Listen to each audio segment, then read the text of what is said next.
유명한 할리카르나소스의 영묘는 기원전 4번째 세기경 아케메네스 제국의 지배 아래에서 카리아의 총독이자 사트라프였던 마우솔루스를 기리기 위해 세워진 장대한 장례 기념 건축물이었다. 현재 터키 서해안의 보드룸에 해당하는 곳에 위치한 할리카르나소스는 무역과 문화적 다양성 모두의 혜택을 누릴 수 있는 전략적으로 유리한 위치를 차지하고 있었다. 이 번성한 환경 덕분에 마우솔루스의 무덤은 그리스 세계에서 가장 화려한 건축적 위업 가운데 하나가 되었을 뿐 아니라 고대 세계 7대 불가사의 중 하나로 꼽히게 되었다.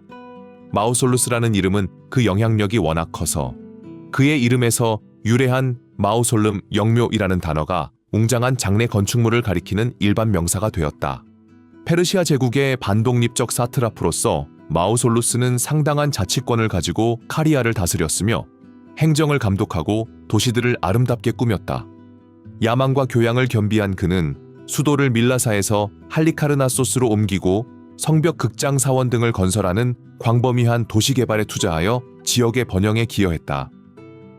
기원전 353년경 그가 사망하자 그의 아내 아르테미시아 2세가 권력을 이어받아 그의 업적에 걸맞은 무덤을 건설하는 데 전념했다. 그 목적은 단순히 영원한 안식처를 마련하는 것에 그치지 않고 왕조의 명성을 높이며 할리카르나소스를 그리스와 페르시아 양쪽 세계에서 두드러진 도시로 만드는 것이었다.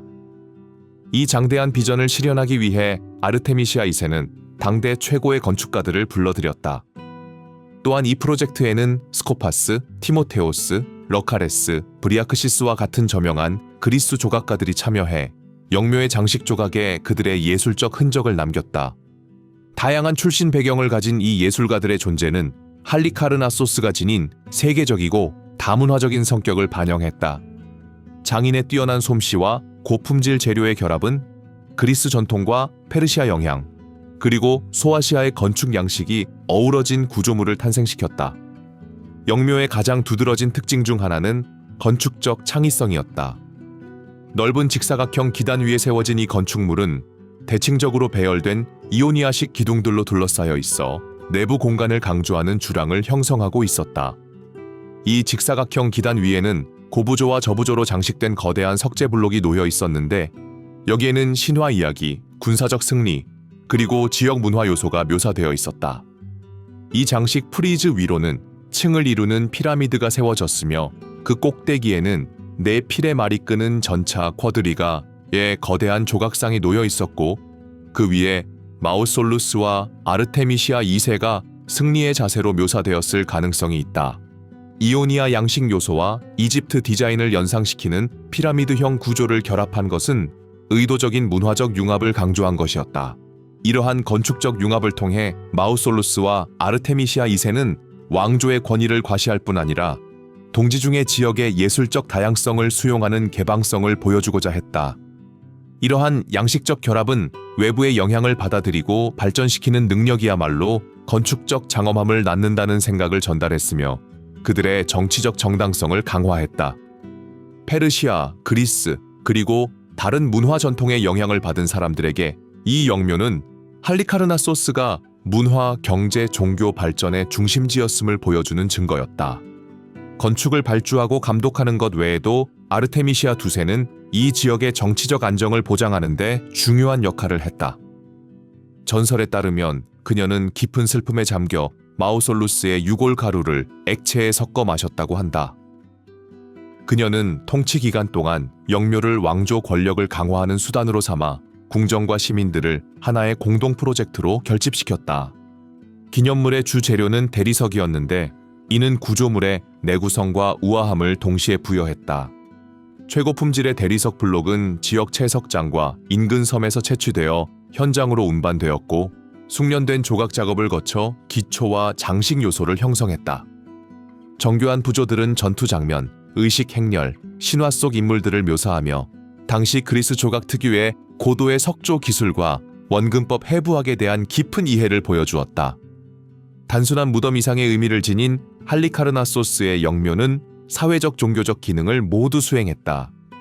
전략적 위치 덕분에 주요 해상 무역로를 오가는 여행자들과 신민들이 마우솔루스를 기리는 기념의식에 참여할 수 있었고 이는 통치자 숭배와 왕조의 영향력을 강화했다.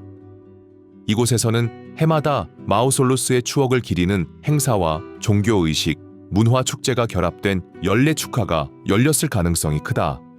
세월이 흐르면서 자연재해와 정치적 격변이 이 건축물의 쇠퇴에 기여했다. 할리카르나소스 지역은 지진 활동이 빈번하여 기념물의 안정성을 약화시켰다. 이어지는 통치 왕조들은 영묘를 보존할 재정적 여유나 의지를 갖추지 못했다. 로마 제국의 부상과 뒤이은 비잔틴 시기는 지역 기반 시설에 큰 변화를 가져왔고 경제적 우선순위가 바뀌면서 많은 고대 기념물들이 풍화에 그대로 노출되었다. 영묘 파괴의 결정적인 계기는 15세기경 중세시대에 보드룸에 정착한 기독교 군사기사단인 성요한 기사단의 도래였다. 원래 로도스를 근거지로 한 이 기사단은 아나톨리아 해안을 따라 그들의 존재감을 강화하기 위해 성체를 건설하고자 했다. 그들은 이미 지진과 장기간의 방치로 손상된 영묘의 폐허에서 방대한 양의 대리석과 석회암을 확보해 사용했다. 수세기 전 그리스 장인들이 정성스럽게 조각한 수많은 부조와 조각상들이 철거되어 보드룸 성체의 성벽과 방어 구조물에 재활용되었는데 때로는 구조적 지지대로, 때로는 단순 장식 요소로 사용되었다. 이러한 재활용은 영묘의 예술적 유산에 치명적인 영향을 끼쳤다. 수많은 프리즈와 기둥이 부서지거나 영구적으로 변형되어 역사적 진정성이 훼손되었다. 또한 많은 조각 요소들이 성벽에 매립되어 영구나 보존이 불가능하게 되었다. 비록 성체는 중요한 중세 유적으로 부각되었으나 그 결과 이 헬레니즘 걸작은 거의 완전히 소멸했고 본래 건축적 구성은 성의 탑과 방어 구조물 속에 묻혀 사라졌다.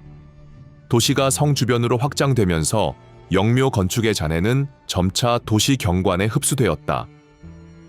현대의 도로, 주택, 건물에 그 기초와 석조물의 파편이 포함되면서 고대 무덤 중세, 요새 현대 도시 경관 사이의 경계를 구분하기가 점점 더 어려워졌다. 결과적으로 원래 설계를 밝힐 수 있었을 건축적 증거 대부분이 영구히 매몰되거나 철거되었다. 르네상스 이후 유럽에서 그리스 로마 고대에 대한 관심이 부활하자 학자들과 고고학자들은 주요 고대 건축물의 흔적을 찾고자 했다. 19세기에 찰스 토머스 뉴턴과 같은 인물의 주도로 영묘의 체계적인 발굴이 시작되었다. 그는 프리즈, 기둥, 조각상의 중요한 잔해를 발굴해 다수의 유물을 대형 박물관으로 옮겼고 이곳에서 오늘날까지 전시되며 원래 건축물의 장엄함을 엿볼 수 있게 하고 있다. 현재도 터키와 국제 연구자들의 협력이 이어지며 영묘의 건축적 장식적 세부 사항을 밝히기 위한 새로운 증거가 발굴되고 있다. 물리적으로는 폐허가 되었지만 영묘의 유산은 세대를 거쳐 이어져 왔다. 영묘라는 단어는 거대한 무덤의 대명사가 되었으며 이는 건축물이 남긴 지속적인 문화적 영향을 보여준다. 또한 서로 다른 양식의 융합, 부조 조각의 사용, 주변 기둥 배치 등 그 건축적 특징은 이후 헬레니즘 건축물과 심지어 로마 신전에도 영향을 미쳐 그 예술적 상징적 중요성을 확고히 했다. 할리카르나소스의 영묘는 오늘날까지도 학자와 애호가들을 매혹시키고 있다.